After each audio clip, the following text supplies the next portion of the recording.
77번 상가건물 임대차 보호법상 권리금이라고 되어 있습니다. 기존 임차인이 신규 임차인이 되려는 자부터 권리금 지급받는 것을 임대인은 방해하지 말아라. 임대차 끝나기 6달부터 종료 시까지 6달 동안 방해하지 말아라. 그 방해 행위 중에서 신규 임차인이 되려는 자의 계약 체결을 거절하는 게 방해잖아. 근데 신규 임차인과 계약 체결을 거절하더라도 방해가 아닌 경우 중에 하나가 뭐예요? 목적물인 상가 건물을 1년 6개월 이상 영리 목적으로 사용하지 아니한 경우. 요때는 신규 임차인이 되려는 자와 계약 체결을 거절하더라도 방해가 아니다 그랬죠. 자, 이때 1년 6개월 이상 영리 목적으로 사용하지 아니한 경우의 뜻이 뭐예요?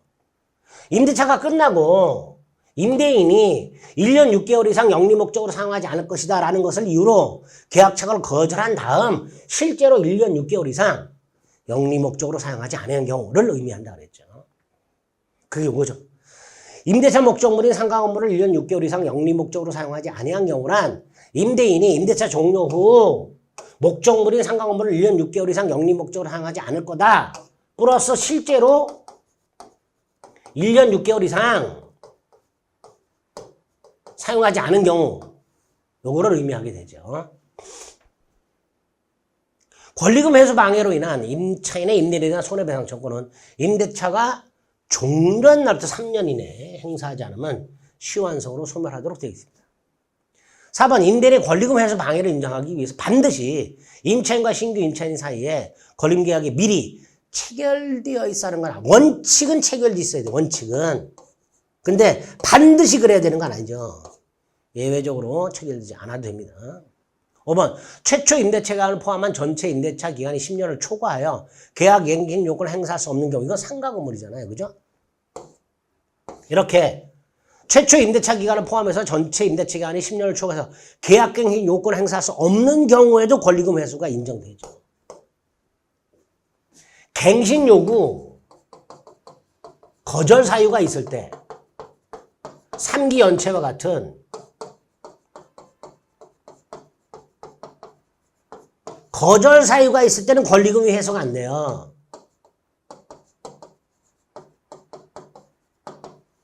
갱신 요구, 상가 건물 임차인이 계약 갱신을 요구했을 때 임대인이 그걸 거절할 수 있는 사유가 있는 경우에는 권리금 회수가 인정이 안 돼요. 보호가. 근데 전체 임대차 기간을 포함해서 10년을 최초 임대차 기간을 포함해서 전체 임대차 기간 10년을 초과한 경우에는 갱신 요건을 행사할 수 없는 경우이지 갱신 요구 거절 사유가 아니에요. 그러니까 권리금 회수 기회가 보장되죠. 5번이 틀렸죠. 그죠? 해설 읽어보세요. 권리금 회수가 인정 안 되는 거는 계약 갱신 요구 거절 사유가 있을 때. 근데 10년을 초과하는 경우에는 갱신 요구를 할 수 없는 경우이지 갱신 요구를 거절할 수 있는 사유는 아니란 말이죠. 그러니까 권리금 회수 기회 보유물을 부담합니다. 5번이 돼요. 78번 집합건물 공용부분 복도 계단에 관한 물건의 득실 변경 등기 필요 없죠. 이번 공유자가 공용부분에 관해서 다른 공유자가 가진 채권은 새로운 소유권을 취득한 자에게 얼마든지 행사할 수 있도록 되어 있고요. 구분 소유자 일부가 복도 계단 같은 공용부분을 독점하고 있다면 다른 구분 소유자는 그 독점 사용하는 부분에 대한 인도를 청구할 수는 없지만 독점 사용 금지 청구하고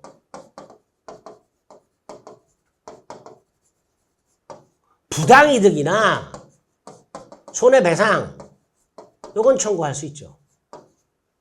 딱 나눠서 기억하세요. 공유자 중 일부가 공용부분을 독점하고 있을 때 다른 구분 소유자가 인도를 청구할 수는 없다. 하지만 독점 사용 금지 청구와 그 사용한 만큼에 대한 부당이득 반환 청구, 손해배상 청구했을 때 따라서 공용부분을 무단 독점하고 있는 소유자는 다른 소유자에 대해서 부당이득을 반환할 의무가 있다. 이렇게 되는 거죠. 의무가 있다. 구분 소유권이 순차 양도되었는데 갑에서 을로 을에서 병으로 갑이 관리비를 체납한 경우 을병은 갑이 체납한 관리비 중 공용부분 체납 관리비를 중첩적으로 승계하죠. 중첩적으로 쓰게 한다. 최종 소유자 병만 독박 쓰는 게 아니고요. 구분 소유권을 상실한 전 구분 소유자 갑과 을도 중첩적으로 공용부분 체납관리 비 채무를 부담하게 됩니다. 5번 구분 건물이 물리적으로 완성되기 전에 건축허가 신청 등을 통해서 구분 소유 의사가 표시가 됐다. 구분 소유 의사 표시가 뭐예요? 구분행위죠. 구분행위라는 게 바로 구분 소유 의사 표시예요. 프랜카드를 하거나 분양 공고하거나 건축허가 신청할 때 각각을 분할 소유하겠다 등등등 구분 소유 의사가 표시가 됐다. 이걸 뭐예요? 구분 행위라고 부르는 거죠. 구분 행위. 틀린 것은 3번이 되겠죠. 78번 집합 컴퓨터는 지문 나오는 걸로 기출 예상 문제 실전 모의 나중에 백선 그 나오는 지문만 가지고 정리해서 들어가자 그랬습니다. 79번 가등기 담보 등에 관한 법률. 가등기 담보권자가 목적물의 소유권을 취득하려면 담보 설정 당시 목적물의 평가액과 채권액의 범위를 밝혀라. 아니죠. 채권액이 없다면 없다는 뜻만 통지해도 되니까 굳이 목적물 평가액이 얼마고 채권액이 얼마다까지를 밝힐 필요는 없습니다. 그냥 평가액만 밝히면 되고요. 평가액이 없으면 없다는 뜻만 통지하면 됩니다. 목적물 가액이 얼마고 채권액이 얼마고까지를 밝힐 필요는 없죠. 가등기 담보권자가 청산금을 지급할 의무와 설정자의 소유권 이전 의무는 무슨 관계? 동생관계죠. 청산금이 없다 나왔네요. 없으면 없다는 뜻도 반드시 통지해야 되고요. 4번 채권자가 담보 목적 부동산에 관해서 이미 등기를 마쳤다. 이게 뭐예요? 양도담보. 청산금을 지급해야 소유권 취득하죠. 그죠? 청산기간 경과후 청산금을 지급해야 되죠. 변제기후 통지하고 2달의 청산기간이 지난 다음에 청산금을 지급하고 가등기권자는 본등기해야 양도담보권자는 그냥 본등기 없이 소유권을 취득하게 되죠. 청산금을 지급해야 됩니다. 5번 가등기 담보권자가 청산금 평가액을 통지한 다음에 그 가등기 담보권자는 자신이 통지한 청산금 액수가 크다라고 다툴 수가 없습니다. 채권자는 자신이 통지한 청산금 액수가 크다, 너무 크다 다툴 수 없습니다. 다 잘 나오는 지문들이죠. 역시 지문으로 정리하시기 바랍니다. 옳은 거 2번. 80번. 2024년 갑은 병으로부터 토지를 매수한 뒤 병에게 직접 을명의로 등기해 줄 것을 부탁했다. 자, 갑이 신탁자, 을이 수탁자, 갑과 병이 매매, 신탁자가 매수인, 매도인에게 부탁해서 등기를 막바로 넘겨줘. 3장은 명의신탁, 3장은 등기 명의신탁이죠. 갑을사의 명의탁 약정과 을에게 들어와 있는 등기는 무효. 갑병 매매는 유효. 이렇게 되죠. 이게 3장은 등기 명의신탁이죠. 자, 1번 갑은 병에 대해서 여전히 이전등기 청구할 수 있죠. 갑병 매매가 유효하니까 여전히 이전등기 청구할 수 있다. 또 갑의 이전등기 청구는 원칙적으로 10년의 소멸시효에 걸리지만 매수인이 목적물을 점유하고 있다. 소멸시효에 걸리지 않는다. 이렇게 되겠죠. 2번 갑을사의 명탁약정은 무효니까 무효인 약정을 해지할 수는 없다 그랬죠. 따라서 해지를 원인으로 뭐뭐 할 수는 없다. 이전 등기나 말소 등기 따위는 청구할 수 없다. 3번 명탁약정은 반사회질성이 아니니까 불법 원인급여가 아니죠. 불법 원인급여가 아니다. 갑은 을에게 4번 이전 등기를 청구할 수는 없으나 을이 스스로 갑에게 이전 등기했다. 유효다. 갑이 을에게 이전 등기를 청구할 수는 없으나 을이 스스로 등기를 연구했다. 그 등기는 유효하다. 5번 만약에 을이 땅을 병한테 팔아 정행한테 팔았다. 정은 선악불문하고 소유권을 취득한다.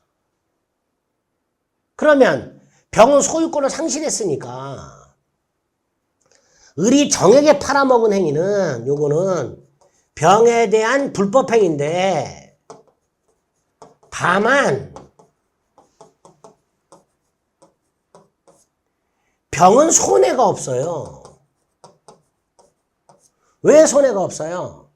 갑이 병에게 대금 반환을 청구할 때 병은 나는 을로부터 등기를 넘겨받을 때까지는 돈 못 돌려준다라고 동시행의 항변권을 영원히 행사할 수 있잖아요. 결국 병은 손해가 없는 거예요. 그래서 을이 정에게 팔아먹은 것은 병의 소유권을 상실시키는 병에 대한 불법행위지만 병은 손해가 없고 손해는 갑에게 발생한 거예요. 그죠? 갑은 병에게 준 대금을 영원히 돌려받지 못하잖아요. 그러니까 갑이 병에게 손해배상을 청구하는 겁니다. 병은 을에 대해서 손해배상을 청구할 수가 없습니다. 병은 손해가 없습니다. 갑으로부터 받은 대금을 그대로 갖고 있고 이걸 영원히 갑에게 반환 거절할 수 있기 때문에 병에게는 손해가 없는 거고 갑에게 손해가 있으니까 병이 아닌 갑이 을에게 손해배상을 청구할 수 있는 거고요. 병이 손해배상을 청구할 수는 없습니다.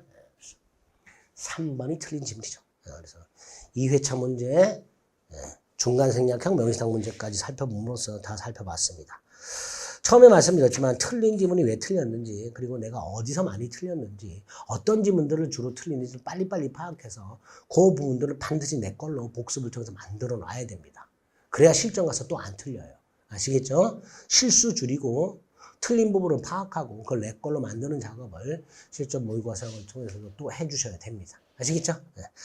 자, 3회차 모의고사에서 뵙겠습니다. 수고하셨습니다.